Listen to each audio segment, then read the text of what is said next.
olarak Evet. yani Doğru. pek gündemde değil yani alışveriş ve ticaret. Yani halkın alım gücünün düşmesinden dolayı esnaf sıkıntılı. Düşmedi, kalmadı. Yani düşmedi demeyen de kalmadı. Boğazdan bir şey göndermek zorunda.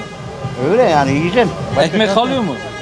Çıkıyor mu Bereket ekmek? versin. Bereket versin. Kendi malımız bizim. Evet. Bahçe malı. Bahçe malı. Çok güzel. Kaçtan satıyorsun berikleri? 7,5. 7,5. İyi, tarladan tüketiciye Tabii direkt. Direkt. hem sen kazanıyorsun. Sen hala götürsen sana o kadar para vermezler belki. Ya şimdi Hem de vatandaş daha ucuza yiyor. ben de 7,5 domates karşıda manavda 13 lira. Doğru. Yani böyle. Tekirdağ'da kiralar merkezde. Ya şimdi biz eski kiracıyız yani ortamı 7-8 civarında. Hani şu an mesela yeni girecek birisi için daha yüksek yani. Daha yüksek. Tabii. Giderler çok maalesef. Evet, Ekonomi elektrik belirli. arttı. Eleman çalıştırıyor musunuz? Eleman valla eşim falan geliyor işte ama beraberiz. Yani, Eskiden 3-4 tane eleman çalıştırıyoruz burada. Yetişmiyordu. Şimdi valla eşimle beraber ikimiz idare ediyoruz. peki, Keşke kolay gelsin. güzel olsa işler, ekonomi güzel olsa yanımızda birkaç kişi daha ekmek yese ama işte maalesef. Doğru. Genel olarak vatandaşın alım gücü düştüğü için İşte maalesef. bir de döviz tırmandığı için dışarıdan gelen malları satanların genel anlamda yaşadığı bir Biz sıkıntı tabii var. her şey bize dolar üzerinden alıyoruz yani. Evet. Hatta dün İstanbul'a gittim biraz alışveriş yapmaya. Dolar 18.20. Valla 3-4 poşet bir şey aldım. Valla 40.000 lira para tuttu. Yani şöyle bak hani mecbur yani vatandaşa da yansıyor. Evet. Herkese yansıyor yani hepimiz. Doğru. Peki, kolay gelsin. Çok sağ olun.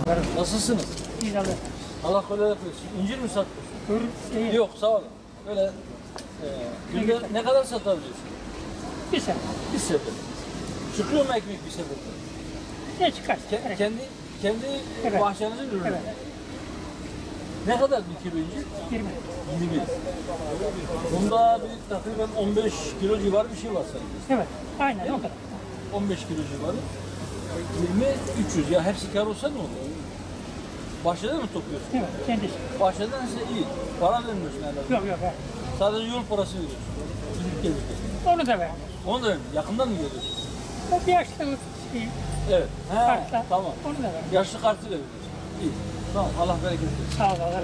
Ben hani bu yine yeniden hastalık yayılabilirdi. Siz de maskeyi görünce elimi uzatmadım.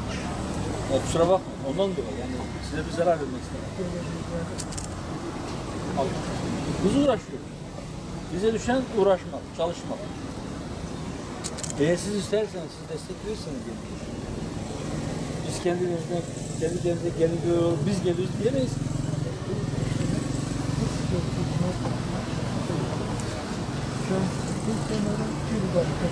Daha genç birisi değil mi?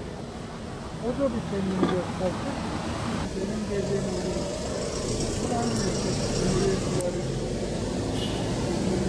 Bizim dediğimiz olsun. Halkın dediği olsun. Olması gereken o. Olmaz tabii. ben bilirim ben Her şeyi bilen hiç kimse yok. Her şeyi Allah bilir sadece. Kul her şeyi bilemez. Herkesin mutlaka pek çok konuda hemen her konuda istişare etmesi, danışması, geniş kitlelerin fikrini alması, ona göre hareket etmesi. Yorulsuz konusuna kanlaşmak. Bu işi gençler yapmak. Evet. Sanki siz bizim programımızı okumuş gibi konuşuyorsunuz. Parti programı. Ben şimdi böyle bir şeyden bahsediyorum. Evet. Var mı? Var mı? Evet.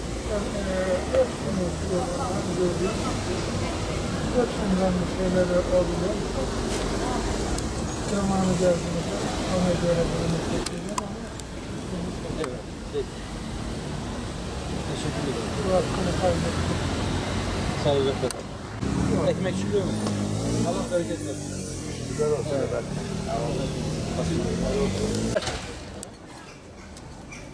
85, 85. Aşağı yukarı bizim pederle yaşlısınız. Benim peder de 84 yaşında. Sağlığınız yerinde inşallah. Çok şükür. Aman Allah bozmasın, Allah sıhhat afiyet versin inşallah. Daha önce Üdapa'la ilgili